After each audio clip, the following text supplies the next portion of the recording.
বৃষ্টি ভেজা সকাল গড়িয়ে এখন দুপুরের পথে। আকাশ একদম মেঘাচ্ছন্ন। বৃষ্টি হচ্ছে আজকে 3 দিন, চতুর্থ দিন টানা এভাবেই চলছে। হ্যাঁ, চতুর্থ দিন চলছে টানা এভাবে। আকাশটা দেখেন কি অবস্থা, মেঘগুলো একদম নিচে নেমে আসছে।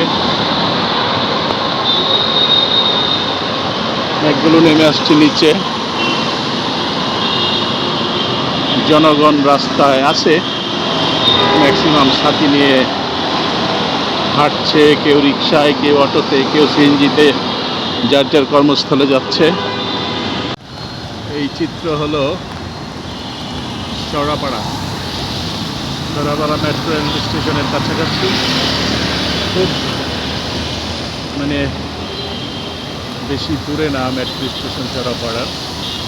ইচ্ছা ছিল চড়াপাড়া থেকে মেট্রোতে উঠে কাজীপাড়া নামবো, তারপর চিন্তা করলাম যে না, হেঁটেই যাই। হাঁটতেছি, আমার কাছে সাথী আছে, সাথী নিয়েই বের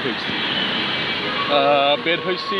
অবশ্যই কারণ আছে, পথ ছাড়া তো আর কেউ বৃষ্টির মধ্যে বের হয় না। তো আজকে আমার গিন্নি রাতে 3:15 ফ্লাইটে যাচ্ছে কানাডাতে যাচ্ছে। আমার নাতি আছে, নাতিকে দেখার জন্য মূলত উদ্দেশ্য সেটাই। ছোট্ট নাতি, তার বয়স ডিসেম্বরে 3 বছর হবে। এই জন্য আসছিলাম ওর জন্য পছন্দের একটা বিস্কিট নেওয়ার জন্য। সেটা নিয়েছি, আমার হাতে আছে, একটু পরে দেখাইতেছি আপনাদেরকে। নিয়ে আমি হেঁটে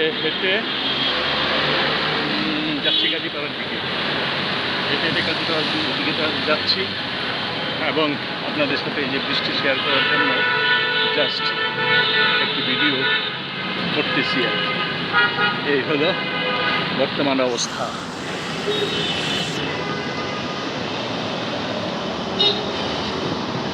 বৃষ্টি কিন্তু কম না, অনেক। আর এই যেটা নিচ্ছি পিউরো থেকে এটা নিচ্ছি, অত্যন্ত দামি বিস্কিট। হ্যাঁ, আর পিউরোটা হচ্ছে শেওড়াপাড়াতে নতুন একটা বেকারি হয়েছে, কিন্তু এক্সপেন্সিভ। সব জিনিসপত্রের দাম, মানে খাবারগুলোর দাম অনেক বেশি। কোয়ালিটি ভালো, বাট খুব দাম। তারপরেও আমার নাতি যখন বাংলাদেশে আসছিল, তখন আরও মানে 6-7 মাস আগে, 7 বা 8 মাস আগে এরকম হবে, তখন ওর জন্য এই বিস্কিট একদিন কিনেছি। তারপরে সে রেগুলারই সেটা চাইতো আর কি। তার জন্য সে মোটামুটি তখন আদৌ ভাঙা কথা বলে। আর এখন তো অবশ্যই আরও বড় হয়েছে, 7-8 মাসে। তো ওর জন্যই এই বিস্কিট নিলাম 2টা।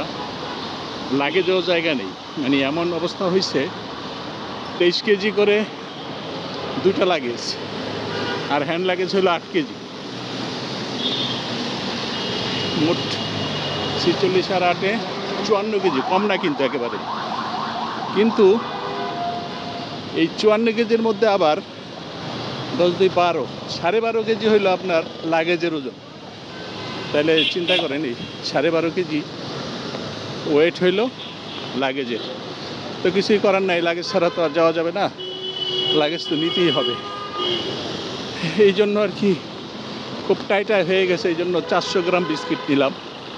ও 400 গ্রামই আমার দাদা ভাইয়ের অনেক দিন চলে যাবে। 400 গ্রাম বিস্কিট নিলাম। এখন হাঁটতেছি। বৃষ্টির মধ্যে হাঁটা আসলে কষ্ট, কথা শুনে বুঝতেছেন যে একটু হাঁপাই গেছি। আর ইদানিং আম কাঁঠাল মানে মধুমাস যা যা ফল নেওয়ার দরকার নিচ্ছি, খাচ্ছি, এই জন্য ওয়েটটাও একটু বেশি হয়ে গেছে।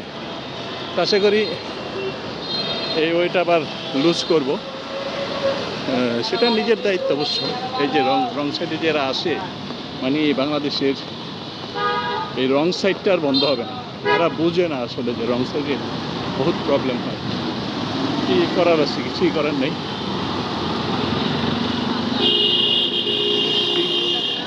এই বৃষ্টির মধ্যেই আছি। চিন্তা করলাম যে আপনাদের সাথে বৃষ্টি ভেজা একটা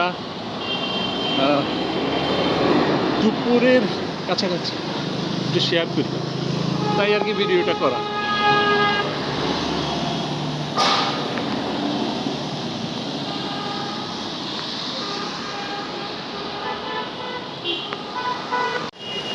দর্শক আসসালামু আলাইকুম, আমি মোহাম্মদ হান্নান।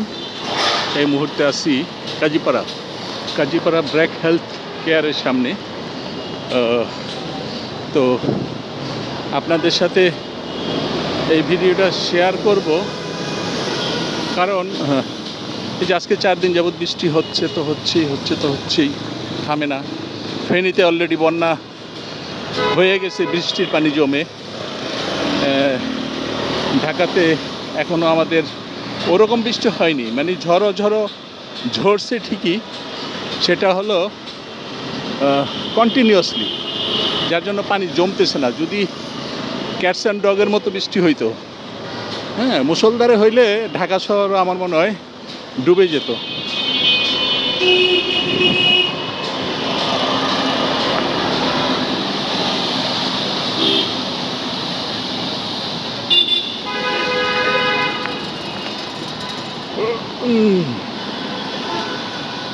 হাঁটতে হাঁটতে অবশ্য বৃষ্টির মধ্যে ঘেমেই গেছি।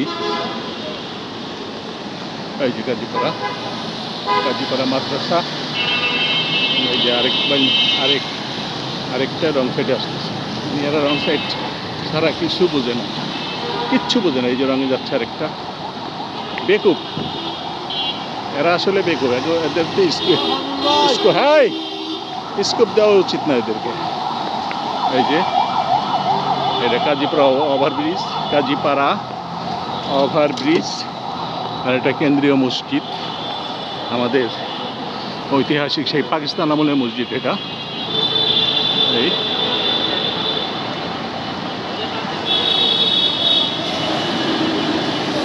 দর্শক, বৃষ্টি ভেজার দিনটা আপনাদের সাথে শেয়ার করলাম কয়েক মিনিট।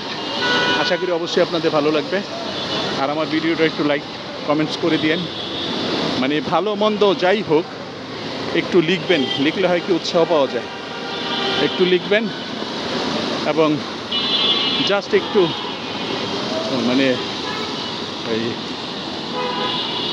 বেল বাটনে নক করলেই আপনি নোটিফিকেশন পেয়ে যাবেন। তো চলে আসছি কাজীপাড়া, আমার গন্তব্য সেই এই যে ফুলকলি, এদিকে মসজিদ। দর্শক, আজকের মতো এখানেই রাখি, আবার দেখা হবে অন্য কোথাও অন্য কোনো সময় আপনাদের সাথে। আসসালামু আলাইকুম।